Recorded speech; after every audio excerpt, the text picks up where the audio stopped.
बिस्मिल्लाहिर्रहमानिर्रहीम। जिस ज़ात पे नज़ूल कलाम मजीद हो, जिस ज़ात पे नज़ूल कलाम मजीद हो, वो ज़ात कम नहीं है मुक़द्दस किताब से। इन्नल्लाह व मलाइकतहु युसल्लूना अलन नबी या अय्युहल्लज़ीना आमनू सल्लु अलैहि व सल्लिमू तस्लीमा। अल्लाह कहता है कि मैं और मेरे फ़रिश्ते हर वक्त दुरूद भेजते रहते हैं। ऐ ईमान वालो, तुम भी भेजा करो। आका सल्लल्लाहु अलैहि वसल्लम की खिदमत में दुरूद वो लोग भेजते हैं जिनकी ज़ाहिरी ज़िंदगी आपकी ज़िंदगी के करीब करीब होती है। ये अल्लाह ताला उन पर मेहरबानी फरमाता है कि वो उनको दुरूद भेजने वाला बना देता है। वो दुरूद भेजते रहते हैं, हम हाल दुरूद भेजते रहते हैं।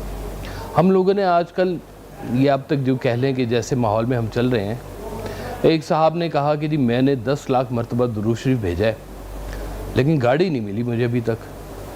ये इस बात को बग़ैर समझे हुए कि अल्लाह ताला ने इतनी दफ़ा दुरूद शरीफ पढ़ने की तुम्हें अहलियत दी है, ये इनाम काफ़ी नहीं है कि हमने अपनी ज़ाहिरी ज़रूरियात और आजकल के मामलात को भी इस कॉन्टेस्ट में लेना शुरू कर दिया है और इसके साथ अटैच करना शुरू कर दिया है कि हम इसलिए पढ़ें कि चूँकि हमारे ज़माने के मामलात जो हैं वो हल होना शुरू हों।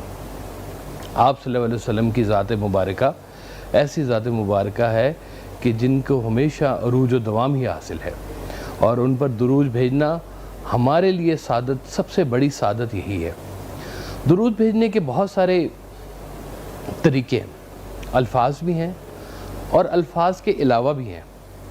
आप जो मर्ज़ी दुरूद शरीफ पढ़ लें, आपकी कैफियत दुरुस्त है तो वो आप दुरूद शरीफ पढ़ें और वो जा रहा है आपका। आपने अगर अपनी ज़िंदगी में हजूर पाक सल्लल्लाहु अलैहि वसल्लम के हवाले से कोई भी एक ऐसा अमल कर दिया है तो यकीन माने कि वो आपकी ज़िंदगी में भी दुरूद शुरू हो गया है। अगर आपने लोगों को माफ़ करना शुरू कर दिया है इस हवाले से कि आका सल्लल्लाहु अलैहि वसल्लम माफ़ फरमाते थे, तो ये भी एक दुरूद का तरीका है। अगर आपने लोगों से माफ़ी मांगना शुरू कर दी है इस हवाले से कि ये भी बड़ी अफजल बात है, तो ये भी एक आका सल्लल्लाहु अलैहि वसल्लम के हवाले से किया हुआ अमल है और आप की ज़िंदगी में दुरूद शुरू हो गया।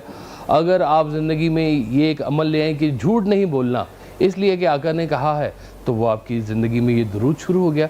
तो ये दुरूद जो है ये सिर्फ़ अल्फाज का नाम नहीं है, ये आपकी कल्बी कैफियत का नाम है जो वहाँ पर जो है वो आपकी ट्रांसफ़र हो रही होती है आगे। आपने आज ज़िंदगी में कोई अमल किया है, अगर सिर्फ़ इतना ही सोच लें कि जी हजूर पाक सल्लल्लाहु अलैहि वसल्लम दाईं तरफ ऐसे हाथ रख के सोया करते थे, और अगर आप भी इस हवाले से सोना शुरू करते हैं तो आपकी नींद भी दुरूद में शामिल हो गई है। ये तमाम ऐसी बातें हैं कि जो लोग अपनी ज़िंदगी में शामिल करते हैं, औलिया अल्लाह शामिल करते हैं, वो लोगों को खाना खिलाते इसी हवाले से हैं कि आका सल्लल्लाहु अलैहि वसल्लम खुश होंगे।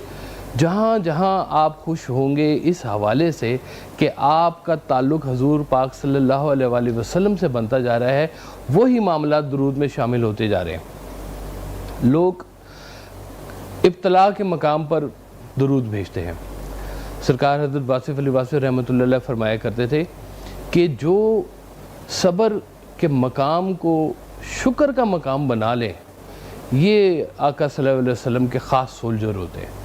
ये वो कीमती लोग होते हैं कि जो इब्तला के मकाम पर भी अपनी मोहब्बत और अपनी अकीदत को नहीं छोड़ते हैं। लोगों ने बड़े बड़े फैज़ हासिल किए हैं। हज़रत ज़ैनुल आबिदीन के जो आपका कलाम था वो आप फरमाया करते थे कि देखें, जब वो इब्तला के मकाम पे आपने कहा कि इन्नल तैयारी सवा यौमल इला अर्दिल हरम बल्लिग सलामी रोज़तन फ़ीहन नबील मोहतरम। लोगों ने बड़ी बड़ी मुश्किलात के मकाम पर दुरूद भेजा है। हम तो बड़े आसान माहौल में रहते हैं, उस तरह के माहौल में भी नहीं रहते, बड़ी आसाइशें हैं हमारे पास, लेकिन ये फ़ज़ल की बात है, ये आप पर फ़ज़ल की बात है कि अल्लाह ताला आपको दुरूद भेजने वाला बनाए। कहते हैं कि जो यहाँ पर इस ज़मीन में दुरूद भेजते हैं, ये रूहें यहाँ आने से पहले भी दुरूद भेजा करती थी। ये दुरूद व सलाम रोज़े अज़ल से चल रहा है। हज़रत सरकार वासिफ़ अली वासिफ़ फरमाया करते थे कि देखो, अल्लाह जितना कदीम है اس کی محبت بھی اتنی قدیم ہے۔ یہ ایسا نہیں ہے کہ یہ محبت کہیں درمیان میں سے شروع ہوئی ہے، یہ جتنا قدیم اللہ اس کی محبت بھی اتنی قدیم۔ تو یہ اس بارگاہ میں ہمارا یہ کام ہے کہ ہم درود و سلام کے نذرانے بھیجتے رہیں اور وہ قبول فرماتے ہیں۔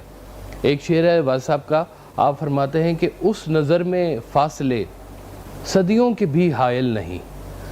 آقا صلی اللہ علیہ وسلم کی بات ہو رہی ہے کہ اس نظر میں فاصلے صدیوں کے بھی حائل نہیں، اپنے درویشوں سے وہ ہر دور میں آ کر ملے۔ وہ تشریف لے آتے ہیں، وہ مہربانی ہوتی ہے۔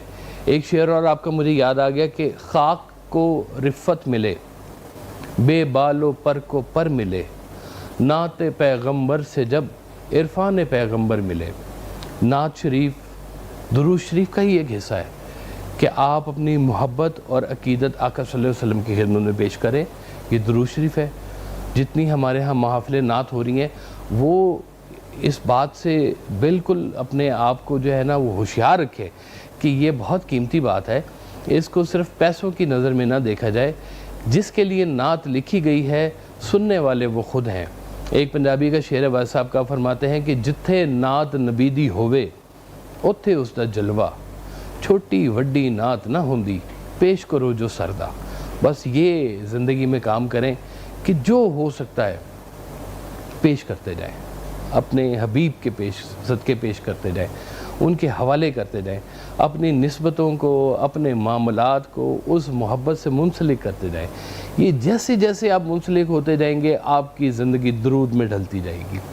درود خاموشی سے بیٹھ کر بھیجنا چاہیے، درود تنہائی میں بیٹھ کر بھیجنا چاہیے، درود ایسی کیفیت میں بیٹھ کے بھیجنا چاہیے کہ اگر جواب آ گیا تو آپ اس حالت میں ہوں کہ آپ اس محفل میں شامل ہو سکیں۔ یہ بڑی ضروری بات ہے کہ جواب کبھی کبھی آ بھی جایا کرتا ہے، تو اپنے آپ کو اس تیاری میں رکھا کریں۔ درود رات کی تنہائی میں آپ کی یاد میں چند اشک بہانے، یہ بھی درود کا ایک حصہ ہے۔ آپ کی یاد میں بیٹھ جانا درود ہے، آپ کی یاد میں خاموشی درود ہے، آپ کی یاد میں ہر عمل جو بھی کیا گیا ہو وہ درود کے زمرے میں بات آتی ہے۔ اللہ تعالیٰ یہ درود و سلام ہمارے پر نزول فرمائے، ہمارے قلب پر اس کا نزول فرمائے، ہمیں درود بھیجنے والا رکھے اور ہماری اولادوں کو بھی درود بھیجنے والا بنائے اور ہمیں اس سلسلے کے ساتھ منسلک رکھے۔ اور آپ بھی درود شریف پڑھا کریں اور اپنے حبیب صلی اللہ علیہ وسلم کی خدمت میں پیش کیا کریں، اپنے آقا کی خدمت میں پیش کیا کریں۔